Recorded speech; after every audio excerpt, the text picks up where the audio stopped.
Hi, Meryl. Hey, Michaela. Happy Wednesday. Happy Wednesday, or whatever day it is when you happen to be watching this. It's one of the beautiful things about recorded videos. We don't quite know what day it will be when you finally receive it, but happy Wednesday to you as well, Meryl. And welcome everybody to the Flourishing Leaders Research Findings webinar. We are very, very glad that you're here. And let me start just by introducing you a bit to the Dupree Center and to us in case you sort of found yourself here or you're watching this and you're like, who are these people? My name is Michaela O'Donnell, and I am the Executive Director of the Max Dupree Center for Leadership at Fuller Seminary. And if the Dupree Center is new to you, we are unique in a seminary context. Fuller Seminary is 75 years old and for a very long time has been in the business of training pastors and missionaries and psychologists, largely through graduate degrees. And about 25 years ago, through people's creative big ideas, folks started to wonder, well, what about the people who might never come to seminary? What kind of non-degreed stuff might we do from them for them? And it was out of that question that the Dupree Center was birthed. And so we are unique in a seminary context in that we get up every single day and think about folks in the pews. We get up every single day and think about a group of people that we call marketplace leaders. And we think that seminary education has something for leaders really across industries and seasons of life. And our big vision is a world in which Christian leaders across these industries and seasons of life take very seriously what it means to lead and work in a distinctively Christian way toward the goal of seeking the very best for the people and systems entrusted to their care. And we go about this by leveraging the resources of a seminary toward the needs of everyday leaders, particularly by converting research into non degreed spiritual formation resources. Think books, webinars, workshops, devotions, assessment tools, lots of different bite sized things. And I have with me today my colleague, Dr. Meryl Herr, who is our Director of Research and Resources. You want to say a little bit more about yourself, Meryl, before I talk a little bit about the genesis of this project? Yeah, thanks, Michaela. A great overview of our work at the Dupree Center. So, hi, everyone. My name is Meryl Herr, and I've worked with the Dupree Center since 2021 and have been doing research ever since, which we'll talk about in just a little bit. And it is my pleasure to be with you here today, joining you from the other side of the country. Michaela's in Omaha. I'm actually in Athens, Georgia area. And so we're glad to be presenting this to you wherever you are in the world today. So thanks for being here with us, Michaela. Thanks for the introduction. Yeah, of course. So one of the things I want to name up front is that, some of you are already texting us or like, what do you call it, Zoom chatting us, and just keep that coming. We anticipate that you're going to have a lot of questions and we want to invite those. What we're not going to do today, because this has worked out well, basically 0 times in my life where I try to listen to the questions that are coming in while I'm talking. We're not going to actually answer those questions today. But your questions, whether you drop them in the chat or you send an email to connect@dupree.org, however you get them to us, they're actually going to inform how we talk about this research and how we release resources in the coming months and years. So please do get a hold of us and please do name those. Okay, so we have been doing this research project. Has it been 2 years, Meryl? It has. Oh my Yeah. goodness. Yeah. Okay. Nothing makes you feel midlife like realizing you've been doing a research project for 2 years. So, okay, 2 years. And let me tell you a little bit about the genesis, and then Meryl will tell you all the like official, like how we did it and all that stuff. All of our work, right, stands on the shoulders of somebody else. And there was a particular professor that I had in grad school. His name was Mark Loud Branson. For those of you who know Fuller Seminary, you might know Mark Loud Branson. And we had a conversation that actually was pretty transformative for my career. And he said, Michaela, I want you to read these leadership books. And I said, I'm not going to read any leadership books. All those books are kind of dumb. And yes, that's actually what I told him. And he's like, dumb. And I was like, yeah. And he said, Michaela, I think you have some serious blind spots when it comes to the way you think about leadership. What I would love to see you do is go and get a PhD and actually spend some space exploring some of these things that you think are so intuitive and that you want to call dumb. And it was just a really sort of prophetic moment for me. But it left me with a question of, how do we know what our blind spots are? And how do we help uncover that which is hard to see? And that was the first question that turned into a bunch of other questions at the Dupree Center. I will say that I was taking up that question before I even became the executive director. And then I became the executive director about 3 years ago. And I just got really busy and I just couldn't necessarily take up the question all by myself. So it kind of went on the shelf until I met Meryl. And I was like, "Ooh, she's really good at these things, and I think she's better than I am, and I wonder if she would come here and help us take up this big question." Meryl, do you remember when I was trying to get you to like come work at the Dupree Center? I do. It was so random. So actually like 18 months before that, do you remember we met right before COVID. We were in Atlanta at I think it was the Karam Forum. We exchanged business cards because we're like, oh, we've kind of been working on similar things. And we were both like professional working moms. And then COVID hit, and that was crazy for both of us in our working lives with little kids.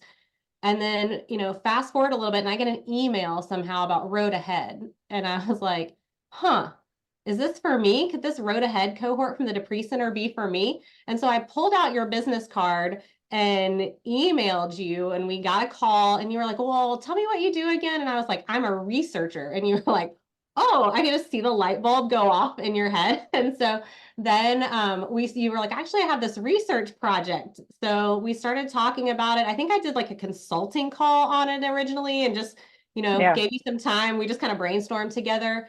And then you were like, so what if we hired you? And I was like, I don't know.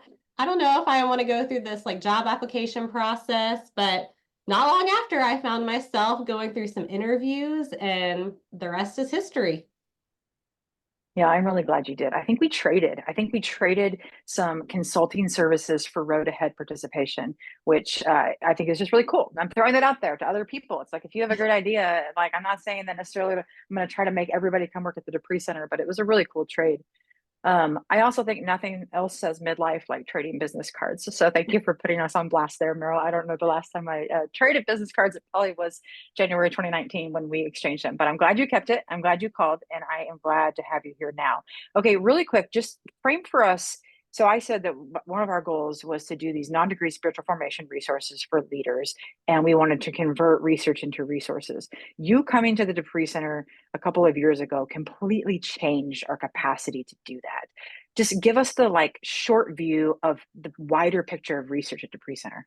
Yeah, thanks, Michaela. So right around the time that I came on, we had this project that was going. Mark Roberts had gotten some grant money to work on a research project around third third. So there was another research that was starting. And then we were collaborating around a project with Pinnell Center. So it was really busy, really fast in the research world.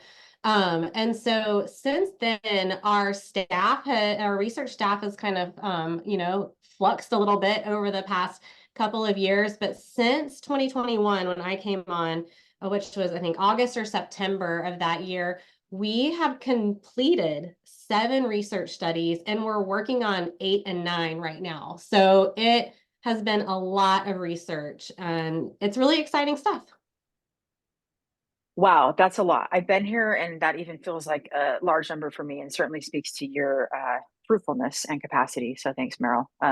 So I mean, part of that is just to name. If the pre-center is new to you or you've been around for a while, we've been learning a lot. But our hope is not just that we would learn a lot and it would sort of go off into the abyss, but that we, in partnership with others, would then convert those learnings into resources that matter for the Tuesday of actual leadership, right? I like to say, like, I want what we do to matter for someone's Tuesday morning meeting. So that's kind of the trajectory we're on. Again, Meryl's going to now tee up a bit more about like methodology. She's going to tell us, we're going to start to get into this. If you start to have questions, You can put them in the chat here. We'll get them. If you have questions that feel more in depth or you want to kind of open up a dialogue, just write to connect@dupree.org. If you address it, Meryl or Michaela, it'll get to us. And I promise you, like, we'll do some dialogue there.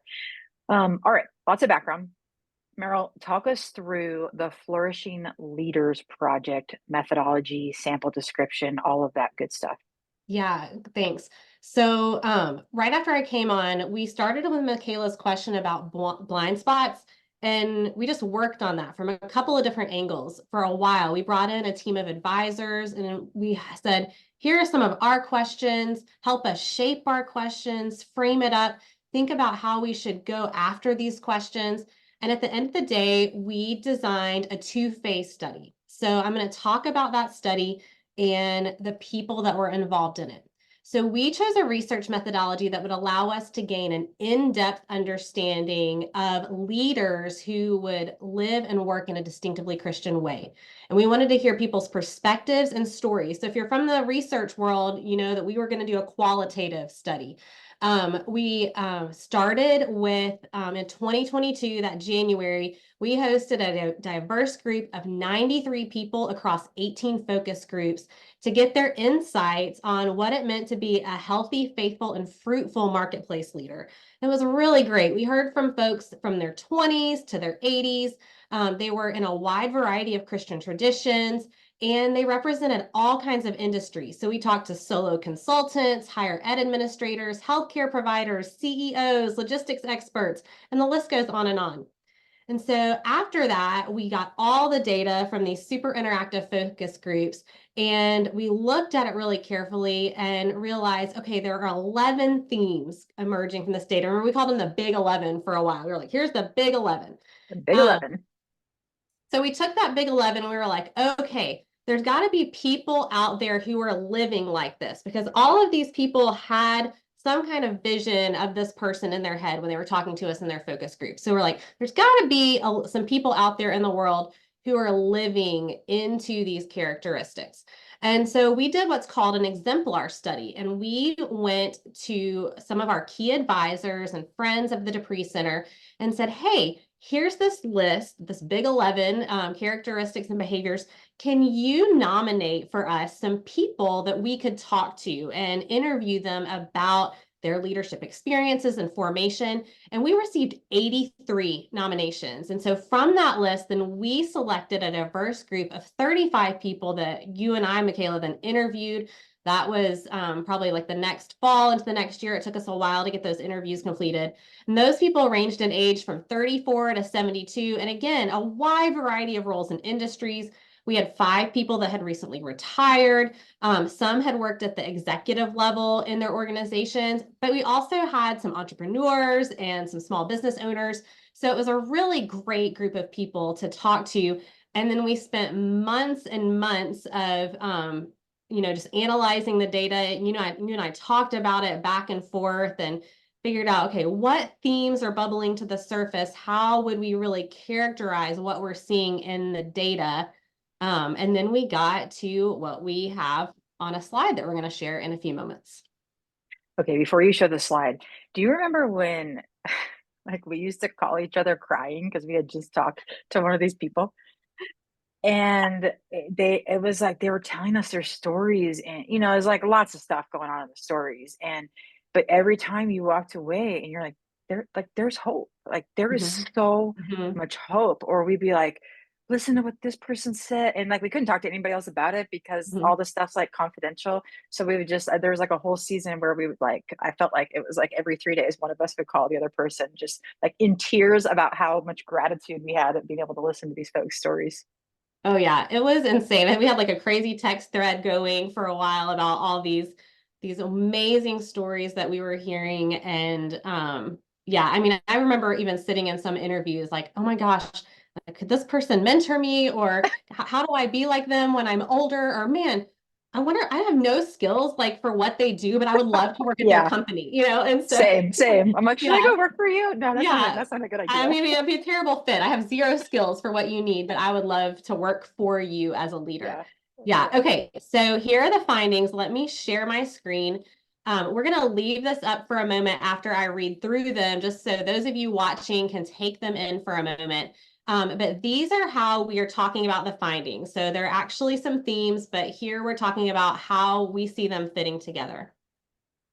Flourishing leaders are first and foremost vivid and practical followers of Jesus, who are oriented by hope, guided by a sense of calling, and who seek the best for others. Because of this, they care about their impact. So they attend to their ongoing growth and development. They do their inner work in seasons of difficulty, whether in life or leadership.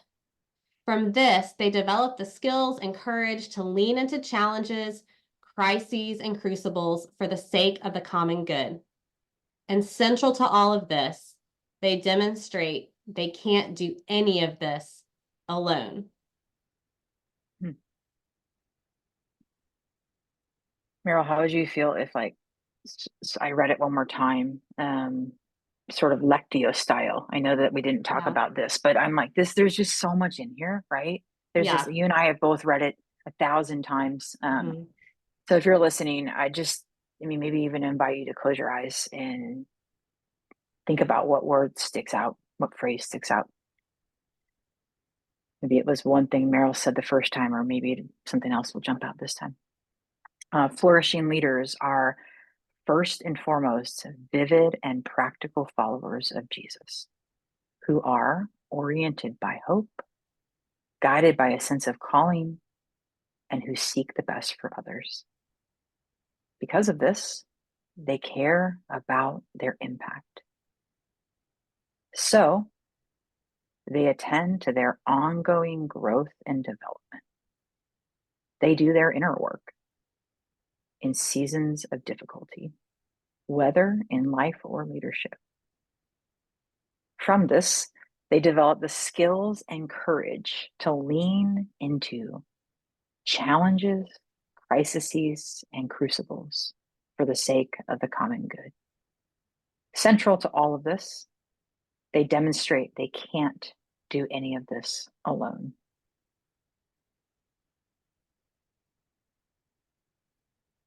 Thanks, Michaela. And just want to invite those of you who are listening to, if you have any questions or any words or phrases are resonating with you, feel free to drop those in the chat or the Q&A. We'd love to hear from you what you're thinking as you sit with these. I'm going to just leave this up for a few more seconds and pause so you can take it in.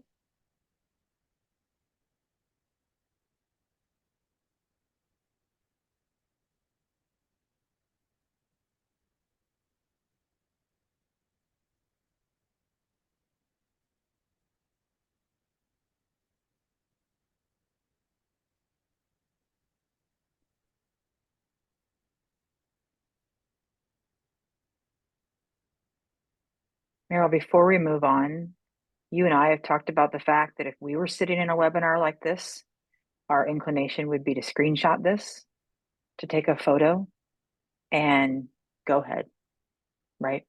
Yeah, please go ahead. If you want to screenshot this, we invite you to do so. And if you want to share this with your team or with someone else, we would just ask that you be sure to attribute it to the Dupree Center. You've got our copyright information on the bottom. If you have any questions about how to cite it, feel free to reach out and let us know. But we are happy for you to share this with your team. So take a good screenshot today. Or capture them, in a note or on paper as you're listening.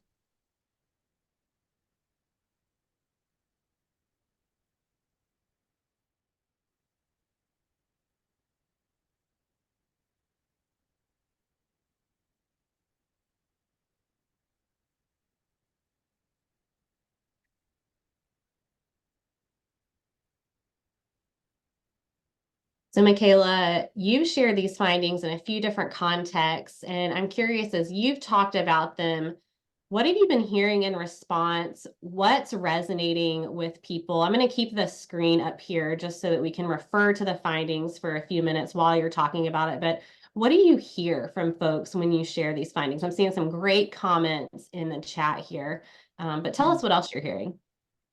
Yeah, I'm doing my best to be disciplined and not wonderfully distracted by the dozens and dozens of comments that are flooding in the chat right now.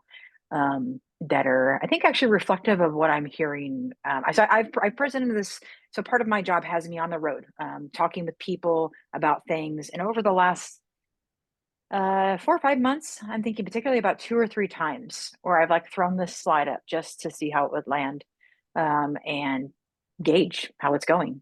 We've also sent it to the folks who were in the study. We presented it to our own team. We've had conversations with different financial backers who have really believed in this work and are the reason that we're here, honestly. And, so we've shared with a wide variety of stakeholders, or I've shared with a wide variety of stakeholders. And the first thing I hear is just that it's really resonating, right? I mean, there is so much going on in the world right now. And I just was with a group of 40 or 50 leaders where folks were either telling me I'm so spent, and like I just like, how do I keep going in this context? Or I'm just sort of getting started and I'm earlier on that track, and I just like, I need models. I need more models how to do this. And when people see this, like, it really resonates. What's interesting, one of my surprises, Meryl, is that if a spiritual director is in the room, and if any of you are spiritual directors today, spiritual directors are like, this is the work of spiritual direction. You are outlining the work of spiritual direction. I'm like, we are? I think that you and I both are spiritually sensitive people. We're deeply prayerful people, but I wouldn't call, you can correct me if you're wrong, if I would say this wrong, Meryl, but I wouldn't call either of us a spiritual director. So then to hear that this spiritual directors sense that, when there's counselors in the room, we're hearing counselors say, this is like what I'm trying to help people do, which really, really interesting. Again, neither Meryl nor I are licensed counselors, and our work really is pretty far away from that in a lot of ways. Leaders are telling us, yeah, on my best days, this is who I long to be. And on my worst days, I can feel when this isn't it. Um, Really curiously, people are asking questions like, do you have to be a Christian to be this? Because I know a lot of people who are kind of like this, but not Christian. Really interesting question for which I do not have an answer. People are also asking, okay, whose flourishing matters here? Is it just the leaders flourishing, or is it a wider picture? Um, I think our data here, the seek the very best for others, I think there's a real strong relationship there about individual and systemic flourishing, and I think a lot of my forthcoming questions are there. Um, I think maybe two other things, and then I'll put it back to you, Meryl. Um, I've heard a bunch of people say, is this what Depree Center is about? If so, sign me up. I'm like, yeah, this is what we're about. And increasingly, this is sort of a clarifying sense of direction for us. So if you're reading this and you're like, yeah, I want to be about this, then you're like our people and we're your people. And the last thing I'll say, I'm picturing a very wise person who, I think we were both there when this person heard it, Meryl, and they said, what's really significant there is that so much of the formation to end up to be a person like that does happen in those crises, challenges, and crucibles. So that tracks. So our season leaders, our third folks are saying that part really tracks. Meryl, I'm curious, I've just given you some things that are resonating. Maybe others are kind of feeling it, or you want to say some other reactions that you're having to it. Keep throwing this in the chat. But Meryl, I just like would love for you to share a story or two from the data that can help put a little more meat on the bone. Yeah, that's really great. I do want to address one question that I saw come up in the chat because I think it's helpful and I probably neglected to say it clearly enough. But the question was, did the participants in the study have to identify as Christian? And yes, that was one of the requirements for participation in the study, that they had to identify as Christian in order to participate in the focus group. And then that was one of our inclusion criteria for the interviews as well. So yeah, Michaela.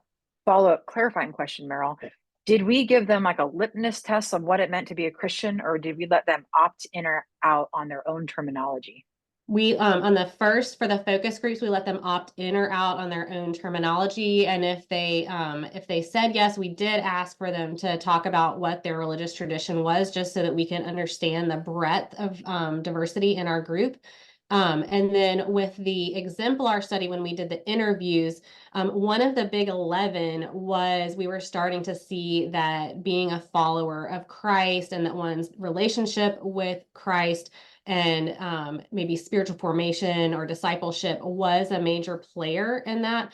And so that was part of the inclusion criteria. We wanted folks to nominate people they knew to be Christian and really actively living out their faith. Yeah, great questions, Michaela. So I'm going to share just a couple of stories that help to capture the data and some of the findings that we've shared with you. We probably could write multiple books based on what we've seen in this data and how rich it is. And we'd love for you to be able to hear all of the stories, but there's not time for that today. So I picked two. Now, a couple of things. One of the things that we do in research is try our best to protect the identities of the people who have participated in the study. And so I have changed the names and identifying details in these stories to protect these individuals. So this first story in particular, there are a lot of changes, but I think it's going to really demonstrate for you, I hope, an example of seeking the best for the people entrusted to your care. So seeking the best for others and just how sometimes really complex and difficult that can be in business situations. And this particular one made me cry during the interview. I mean, I heard the story, I got chill bumps, and my eyes welled up with tears because of how powerful it was to me. So Jack is a senior vice president of sales for a major automotive group. He discovered that one of his company's most popular and affordable cars had an engine defect that, while not enough to render the car inoperable, would end up costing owners hundreds of dollars annually in maintenance fees and would not likely last as long as the owners expected, given the historical reliability of the brand. Because he cared so much about these customers and did not want to burden them with the additional costs related to owning a car, he directed the company to pause manufacturing and sales until they could address the defect in the engine. Because of the popularity of this car model, Jack's decision put the company's profits at risk, as well as the income of the salespeople who were paid on commission. Some salespeople had to find other jobs, but they respected Jack for his choice.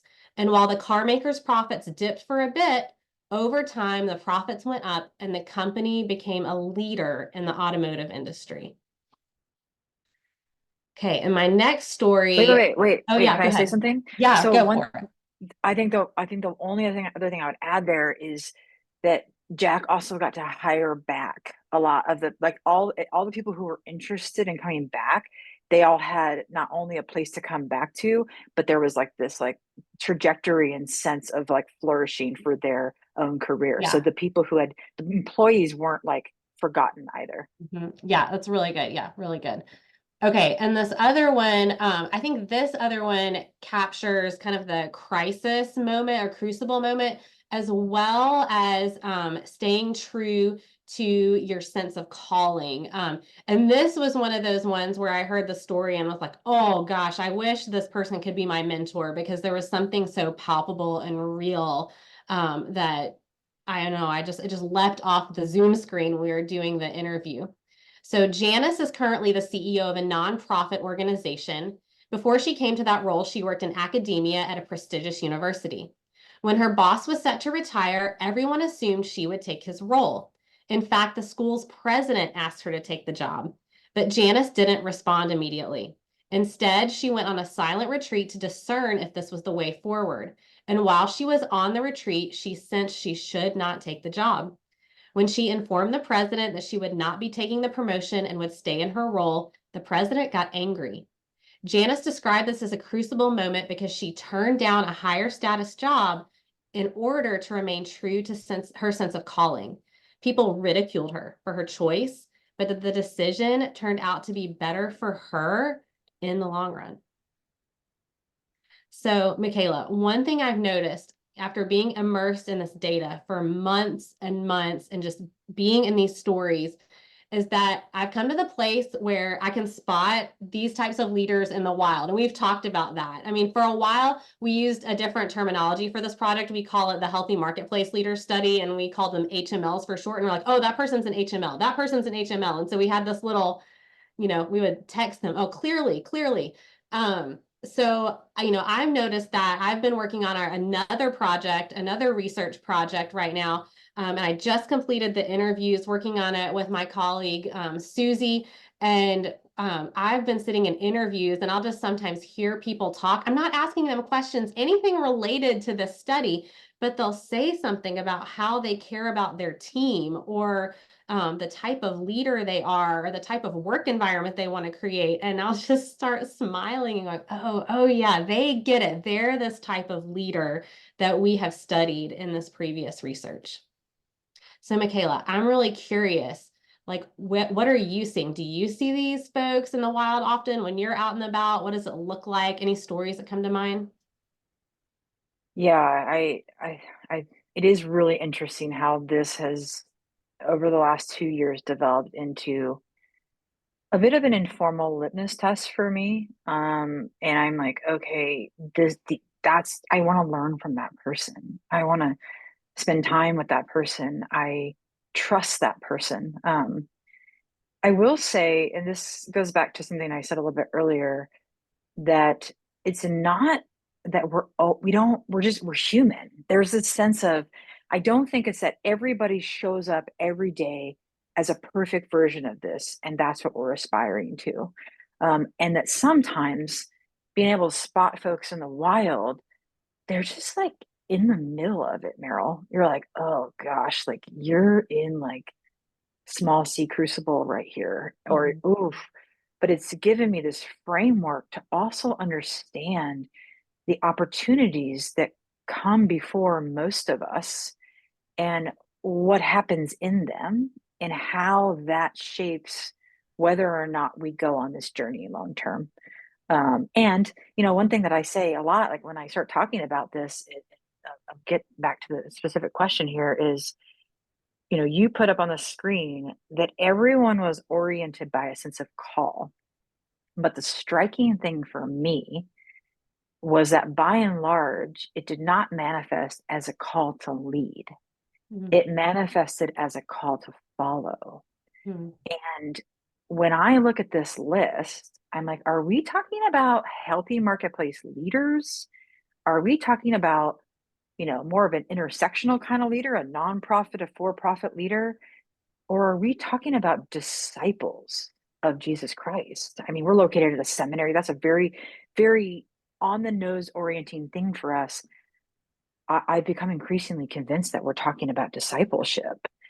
And so it's become a litmus test for me, not just in terms of metrics and outcomes and how somebody is doing this, have they arrived, but the work that someone's doing that indicates the kind of journey that they're on with God and with others. And, our very last line says this, central to all of this, like no one does this alone. And this is not work that's just for us. It's not work that we do by ourselves. But so that's been interesting. I feel like I've been able to spot people's, not just call them in the wild. Yes, started there, but then also spot the work that's happening Mhm. that might lead to this kind of fruit. Mhm.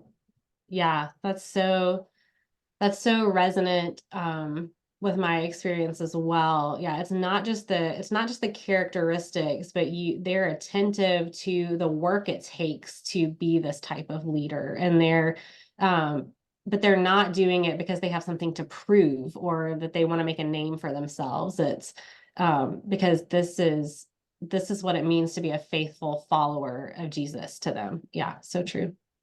I think one other thing worth noting here is that there's just a lot of terminology in that slide that we held up. Mhm. Words like calling, phrases like common good, crises, crucibles. Like, so it's like, what do we mean by all that? We didn't do a lot of overly defining terminology for people on the front end. We just gave enough framework so that we're all kind of having the same conversation. But some of those ideas, like the word calling, that's something that at the Dupree Center we spent a lot of time working on. And so, I mean, even if you're sitting there thinking, what do they mean by calling? We can send you some stuff about what we mean by it. We can there's a history that we've been in there. Again, if we're newer to you, or like, what do they mean here? You want to locate, what does flourishing mean? Okay, well, actually, Meryl has this like 8-point diagram about how we're like coming at it from this, and like this is what we mean by flourishing. So we have all those pieces. Today is not about giving you all those pieces. It's about giving you sort of the big picture findings, but we're ready to engage and we're ready to dive deep on those. The other thing that we find ourselves kind of gravitating toward are just the questions that are emerging because of what we've seen. I named a couple of mine, but I'll name them again here, and then I'd love to hear your questions, Meryl. One of my questions is, can somebody go in and out of this space? Is this like a static or a dynamic reality? My bias is that it's dynamic, and that it's not sort of once you get there, you're always there, or that you have to perfectly be there all the time to do work that seeks the best for others and like is about flourishing. So, but what does that look like? And what are the factors that sort of move somebody in and out of the space? And then how does that impact the systems that are and the people that are entrusted to their care, right? That's just a really interesting question. And then the other question is related to that, and I think I've seen it kind of in the chat, though I've been doing my best to like let those like savor those questions and therefore give them their moment after we're done here. But the is, how do we ensure flourishing for all people? There's a lot of, especially when you talk about leadership, and your mind goes to positions of structural power embedded in organizations and economic systems.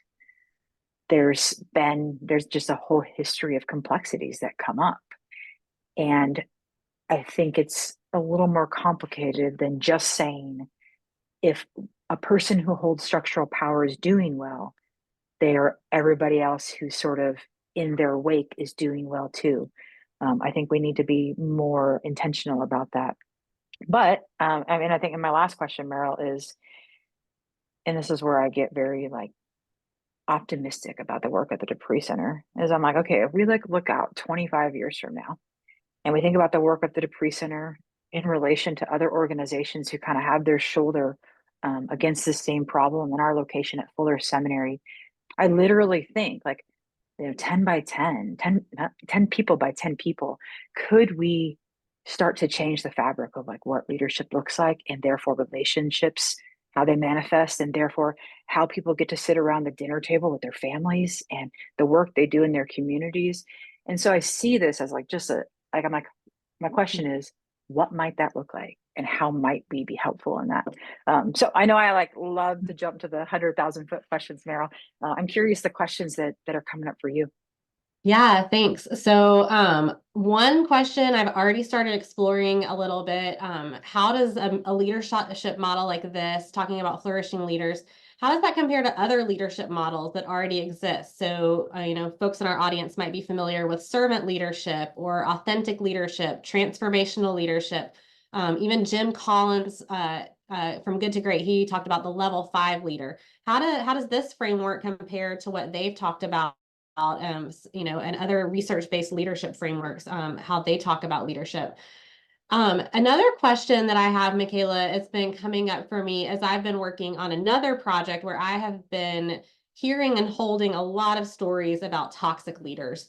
And so one of my questions is, what are the degrees of separation between a flourishing leader and a toxic leader? So, I talk to people who say, well, like, at first this person seemed like they were great, but, then I started working with them for a while and really realized that Yeah.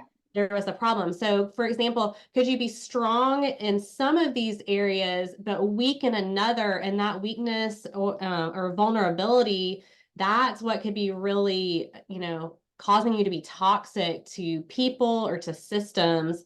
Mm, and you're not really aware of it or not growing in that area. So that's something that I'd like to explore a little bit more down the road.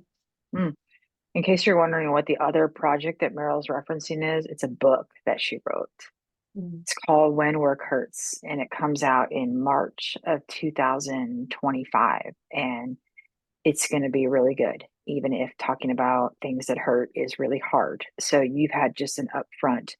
I know someone chatted in, what a title! What a title indeed! It's like a really good title. So if that's what's given you that upfront view, I just want to name it because you were so humble and didn't name it there. Um, Okay, keep giving us your questions. I wanted okay, so I did catch a glimpse of one thing somebody said, which is I really want to see what's resonating with other people. And I am going to commit that what we'll do is some sort of a recap thing that comes out of this so that you can hear from each other. We do have other ways people are engaging this, so like exactly when and how that comes out, but we'll give you sort of a like, okay, you and others are kind of feeling this about the first glance of these. Um, I said at the beginning, and it's worth repeating now, that we think that this research could be really foundational for the next wave of resources that we put out at the Dupree Center. The very one we're gonna at the very end we're gonna give you like a link to one of them, like one of the first things we put out. But we have something that's slated to come out within the next calendar year that I am really, really excited about. And sometimes when I say that, Meryl feels like pressure because she's like holding it. And I like, so like in the non-pressured way, Meryl, I feel very excited about this. It's an assessment tool. It's an assessment tool that helps. I'll tell you a little bit, Meryl can tell us the rest. Um, that helps individuals and teams figure out how they're doing with all this stuff. And so if you're like, I'm an individual, or especially if you have a team, like, right, that's kind of a new space for us. If you have a team and you want to be able to think about this flourishing and how it plays out and how it affects things, that's another reason to contact us. But we're building an assessment tool right now. Meryl, will you tell us a little bit more about that? Yeah. So, Michaela, you probably remember this when we were doing the focus groups. We were using these things in the focus groups called Google Jamboards, which is basically a digital whiteboard. And we were asking questions about healthy, faithful, and fruitful marketplace leaders and having folks put digital sticky notes about characteristics, words, phrases up on the board. We were talking about it together. What does it mean? What are these types of leaders? But we noticed in almost every single focus group, people started self-assessing, right? They started going, oh, this is the type of leader I long to be. And there was just this wondering, how do I get there? How do I become this person? And so that led into our actual doing it. We are making an assessment. We want one that's rooted in the data, but that's rigorously tested and reliable and a good indicator of where we are at any given moment. So the question is, are we moving toward flourishing in some areas? Do we have room to grow in others? So I'm working with Fuller professor David Wang, and we are working on this assessment. It's been a really fun process so far. We have created a first batch of items, which are the questions that you would have in an assessment like this, and we're getting ready to start testing it and whittling the items down, seeing which ones work well and whatnot. And one thing that we may explore, which is pretty exciting, is making a version of this that you could give to someone on your team or someone that you lead so that you can get more of a 360-degree view of your sense of flourishing, instead of just relying on your own self-assessment, right? Sometimes when we just self-assess, we can either be too harsh, too negative, or we may overinflate things from time to time, wanting, to kind of give ourselves a extra star.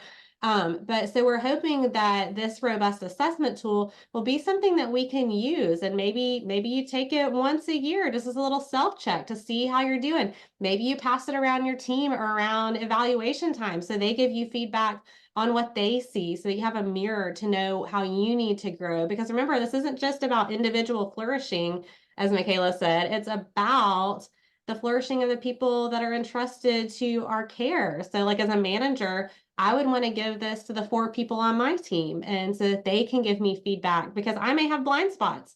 on things that I think I'm doing really well on, but they might think I need to continue to grow in. And so with that type of assessment, we hope that we can really help to then see, pinpoint areas where we're doing well and on the right trajectory, pinpoint some areas. Oh, hey, like I really don't understand this whole calling thing. I don't even know how to respond to these questions.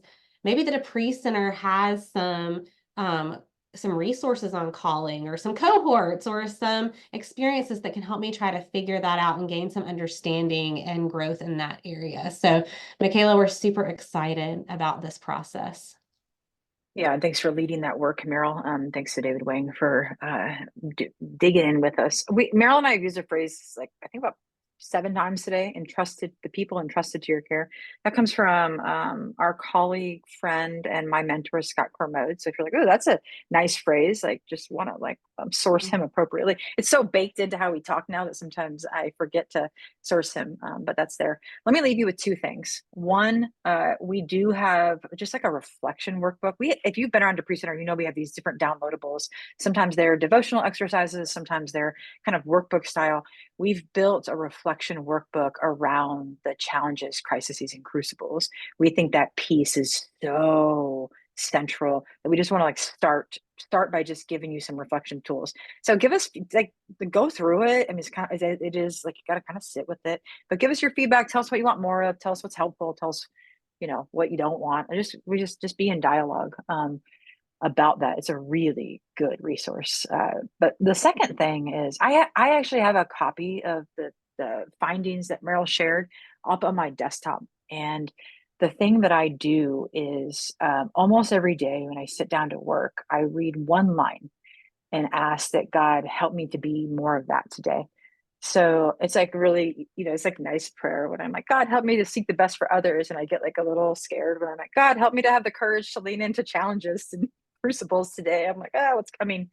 But it's just become very baked in. And so we wanted to give you all you have to do, like Ryan's gonna throw a Google form. All you have to do is literally send us your address and we will send you a prayer card that we designed. Our colleague Megan, who just makes beautiful things prolifically, has designed a prayer card where we've turned these findings into a prayer and just as a point of orientation. The other sort of like, we're just like, we want some symbolic things. We made this sticker and we have my boss who's awesome. And if you're watching, Kara, hi. My boss told me at one time the Dupree Center needs like a rally cry. And that was really powerful to me. And we felt like it came out of this research. And the rally cry that we sort of been saying internally and kind of moving toward as part of our work is this idea of called to follow, formed to lead. Called to follow, formed to lead. So we put that on a sticker that you can like put on your water bottle or your desk or whatever. But we just want like we wanted to give a couple artifacts just to say if you're interested in like little visual reminders and if this is the kind of person that you're trying to become, we want to support that. So send us your info and we'll send that to you. We just want to say a huge thank you for joining us today. If you have any other things that come up, Meryl and I are going to be going through I'm actually quite surprised at how much has come up in the chat. We'll be going through that.